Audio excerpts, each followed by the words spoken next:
નમસ્કાર ખેડૂત મિત્રો, ઓનલી ખેડૂત હેલ્પમાં આપનું સ્વાગત છે। આજે તારીખ 6 જુલાઈ 2026 આજના સાંજના મહત્વના હવામાન સમાચાર જાણીશું, જેમાં ગુજરાતની અંદર ભારે વરસાદની આગાહી કરવામાં આવી છે।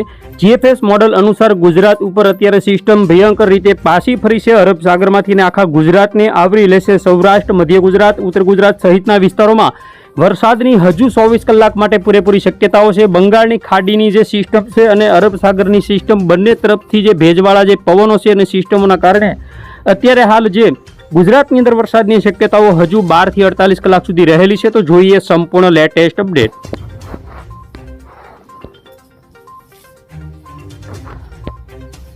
સૌથી પહેલા આપણે વાત કરીએ અત્યારે હાલ સાંજના 7 વાગ્યાનો સમય થવા આવ્યો છે, ત્યારે અત્યારની મહત્વની જે અપડેટ છે તેની અંદર ખાસ કરીને સિસ્ટમની અંદર ઘણા બધા ફેરફારો આપણને જોવા મળી રહ્યા છે, જેમાં અત્યારે અરબ સાગરમાંથી જે સિસ્ટમ છે તે ફરી વખત જમીન લેવલ ઉપર આવી છે અને ખાસ કરીને વેરાવળથી કોડીનાર સાઈડના વિસ્તારો છે, ધારી, અમરેલી, રાજુલા, મહુવા, તળાજા, અલંગ, ભાવનગર, પાલીતાણા, જેસર, બગદાણા સહિતના જે વિસ્તારો છે, જેમાં અત્યારે હાલ રાત્રે પણ વરસાદની શક્યતાઓ રહેલી છે। ખાસ કરીને અત્યારે ગાજવીજ સાથે વરસાદ પડવાની શક્યતાઓ છે। તો સાથે સાથે મોરબી સાઈડના વિસ્તારો થોડા ઘણા, સુરેન્દ્રનગર, બોટાદ અને ધોલેરા, ખંભાત, વડોદરા, ડાકોર, નડિયાદ, અમદાવાદ સાઈડના જે વિસ્તારો છે, તેમજ માળિયા હાટીના આજુબાજુના વિસ્તારો છે, રાધનપુર આજુબાજુ ઉત્તર ગુજરાત, પાટણપુર, ઈડર, ડુંગરપુર, મોડાસા, બાયડ તેમજ કલોલ, અમદાવાદ, ગાંધીનગર, વિરમગામ અને મહેસાણા, બનાસકાંઠા, સાબરકાંઠાના જે વિસ્તારો છે, ડીસા હોય, ભાટસણ હોય, થરાદ હોય, આબુ રોડ હોય, કોટડા, સાંગાણી હોય, આ બધા વિસ્તારોમાં ભારે વરસાદની શક્યતાઓ આજે રહેલી છે। જે પણ વિસ્તારો બાકી રહે તેવા હતા તે વિસ્તારોનો કદાચ આજે થોડા ઘણા અંશે વારો આવી શકે છે। જોઈએ આજે રાત્રિના 10 વાગ્યાની અપડેટ, જેમાં 10 વાગ્યાની અંદર સિસ્ટમ વધુ મજબૂત બની અને ગુજરાતના સૌરાષ્ટ્રના જે વિસ્તારો છે જેમાં જળબંબાકાર સ્થિતિ સર્જાઈ શકે તેવા દ્રશ્યો સામે આવી શકે છે। કોઈ વિસ્તારોમાં અતિ ભારે વરસાદ તો કોઈ વિસ્તારોમાં હળવો મધ્યમ વરસાદ પડી શકે છે। આજે દિવસે વાતાવરણની અંદર ફેરફારો થયા હતા, જાણે ચોમાસું ગાયબ થયું હોય તેવી સ્થિતિ વચ્ચે ફરી વખત ચોંકાવનારી એક સિસ્ટમના ફેરફારો જોવા મળ્યા છે। જીએફએસ મોડલમાં રાજુલા હોય, ધારી હોય, જૂનાગઢ હોય, અમરેલી હોય, પાલીતાણા, અલંગ આ બધા વિસ્તારો છે, જેની અંદર દક્ષિણ સૌરાષ્ટ્ર, પશ્ચિમ સૌરાષ્ટ્રના ભાગોમાંથી જૂનાગઢ, જેતપુર, કથીવાર તેમજ બોટાદ, ધોલેરા, ભાવનગર, શિહોર, પાલીતાણા સાઈડના વિસ્તારો, રાજકોટ આજુબાજુના જે વિસ્તારો છે, જામનગર, મોરબી, સુરેન્દ્રનગર સાઈડના વિસ્તારોમાં પણ થોડા ઘણા અંશે વરસાદની શક્યતાઓ રહેલી છે। ધ્રાંગધ્રા હોય, વિરમગામ હોય, કલોલ હોય તેમજ કચ્છના જે વિસ્તારો છે જેની આપણે વાત કરીએ તો રાપર, ધોળાવીરા તેમજ આજુબાજુના વિસ્તારો છે જેની અંદર વરસાદ પડવાની શક્યતાઓ છે। સાથે સાથે ઉત્તર ગુજરાતની અંદર વાત કરીએ તો ડીસા હોય, મહેસાણા હોય, ડુંગરપુર હોય, બનાસકાંઠા, સાબરકાંઠા, પાટણ, અરવલ્લી તેમજ દાહોદ, ગોધરા અને વડોદરા સાઈડના જે વિસ્તારો છે જેમાં પણ વરસાદ પડવાની સંભાવના છે। સાથે સાથે દક્ષિણ ગુજરાતની વાત કરીએ તો સુરત, વાપી, વલસાડ, ખાડોલી, કપરાડા, વાની આ બધા વિસ્તારોમાં પણ વરસાદ પડવાની શક્યતાઓ રહેલી છે। વાત કરીએ રાત્રિના 2 વાગ્યાનો જે સમયગાળો છે આજે, તેની અંદર ખાસ કરીને સિસ્ટમની જે અસર છે તે કુતિયાણા, પોરબંદર, જૂનાગઢ, જેતપુર, અમરેલી, પાલીતાણા, અલંગ, ભાવનગર, મહુવા, રાજુલા, જાફરાબાદ સહિતના વિસ્તારો છે, તેમજ ખંભાળિયા, લાલપુર, જામનગર, મોરબી, માળિયા, ધાંગધ્રા, સુરેન્દ્રનગર આ જે વિસ્તારો છે વાવણીથી વંચિત હતા તે વિસ્તારો તરફ સિસ્ટમ અને કચ્છ તરફ સિસ્ટમ ગતિ કરી ઉત્તર ગુજરાત, મધ્ય ગુજરાત ઉપર થઈ સૌરાષ્ટ્રના કેટલાક વિસ્તારોમાં 2 થી 2.5 ઇંચ જેટલો વરસાદ પડવાની શક્યતાઓ છે। દક્ષિણ ગુજરાતની અંદર પણ સુરત, વલસાડ, નવસારી, ડાંગ, તાપીમાં આજે પણ હજુ ભારે વરસાદ પડવાની શક્યતા રહેલી છે। વાત કરીએ આવતીકાલે 7 તારીખની તો 7 તારીખે વહેલી સવારે પણ જે સૌરાષ્ટ્રના જે વિસ્તારો છે, જામનગર સાઈડના વિસ્તારો, રાજકોટ, મોરબી સાઈડના વિસ્તારો, પોરબંદર, જૂનાગઢ સાઈડના વિસ્તારોમાં વરસાદની શક્યતા છે। કચ્છમાં ઓછો વરસાદ રહેશે। આવતીકાલે બપોરની અપડેટ જોઈએ તો 11 વાગ્યાનો સમયગાળો છે, જેની અંદર જીએફએસ મોડલ અનુસાર દ્વારકા, પોરબંદર અને જામનગર સુધીના જે બાકી રહેતા વિસ્તારો છે તેમાં ચોમાસું પહોંચે અને વાવણી લાયક વરસાદ થાય તેવી શક્યતાઓ છે। આવતીકાલે બપોર પછીની અપડેટ જોઈએ તો સૌરાષ્ટ્રના જે વિસ્તારો છે જેની અંદર ખાસ કરીને રાજકોટ, અમરેલી, ગીર સોમનાથ, ભાવનગર તેમજ દક્ષિણ ગુજરાતમાં સુરત, વલસાડ આજુબાજુના વિસ્તારોમાં પણ વરસાદની સંભાવના છે।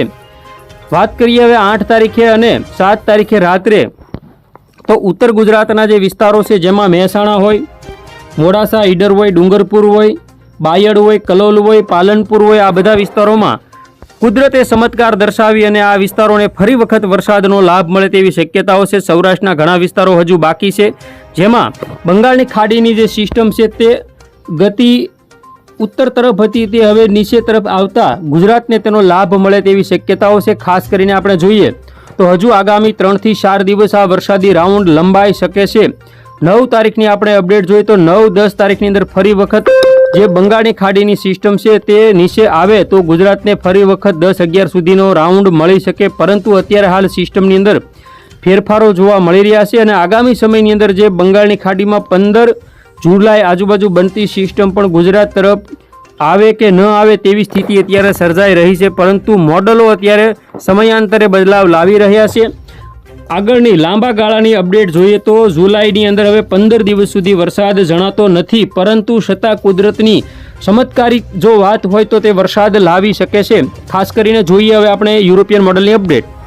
યુરોપિયન મોડલ પણ અત્યારે વરસાદ દર્શાવી રહ્યું છે, જેમાં ખાસ કરીને જોઈએ તો સૌરાષ્ટ્રના વિસ્તારો હોય, મધ્ય ગુજરાત અને ઉત્તર ગુજરાત સહિતના જે આ વિસ્તારો છે જેમાં વરસાદની સંભાવના છે. આજે રાત્રિની વાત કરીએ તો રાત્રિથી આવતીકાલે વહેલી સવાર સુધી દક્ષિણ ગુજરાત, મધ્ય ગુજરાત અને સૌરાષ્ટ્રના કેટલાક વિસ્તારોમાં અતિ ભારે વરસાદ પણ પડી શકે છે. તો આ રીતે ગુજરાતની અંદર હજુ વરસાદની સંભાવના રહેલી છે. આવતીકાલે સાંજ સુધીની જે અપડેટ હતી જોઈએ પવનની અત્યારની પવનની ઝડપની વાત કરીએ તો અત્યારે જામનગર કચ્છ સાઈડના વિસ્તારોમાં 40 થી 45ની પવનની ઝડપ છે. આવતીકાલે 7 તારીખની અંદર પવનની ઝડપ 40 થી 45ની રહેશે. જ્યારે 8 તારીખની વાત કરીએ તો સૌરાષ્ટ્ર સહિતના વિસ્તારોમાં 8-9 તારીખમાં ભારે પવન 50 થી લઈ અને 55 સુધીની પવનની જે ઝડપ છે તે બની શકે છે. તો ખાસ કરીને હવે વરસાદના રાઉન્ડ પછી ભારે પવન ફૂંકાવાની પણ શક્યતાઓ આગામી સમયમાં રહેશે અને 12-13 તારીખની અંદર કેટલાક વિસ્તારોમાં 60 થી 65 સુધી પવનની ઝડપ જઈ શકે છે. જે આગામી 21 તારીખ સુધીની અપડેટ છે, જેમાં ભારે પવનનો જે વર્તારો આપણને જોવા મળશે. વાત કરીએ હવામાન વિભાગ દ્વારા શું અપડેટ આપવામાં આવી છે તેની. અત્યારની આપણે તાજી અપડેટ જોઈએ તો અત્યારે હાલ હવામાન વિભાગ દ્વારા સવારથી લઈ સાંજના 4 વાગ્યા સુધીની અપડેટ આપવામાં આવી છે, જેમાં વલસાડના વાપીની અંદર જે વરસાદ પડ્યો 3.58 ઇંચ, જેમાં સૌથી વધારે બપોરના 12 વાગ્યાથી 2 વાગ્યા સુધીનો સમયગાળો વલસાડના નાના પોંઢા, પારડી, ઉમરગામ તેમજ કપરાડા અને પ્રોપર વલસાડની અંદર 2 ઇંચથી વધુ બધે વરસાદ પડ્યો છે.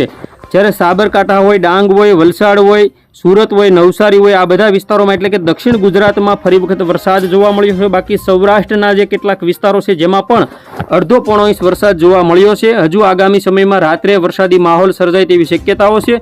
જોઈએ ખાસ કરીને હવામાન વિભાગની અપડેટ.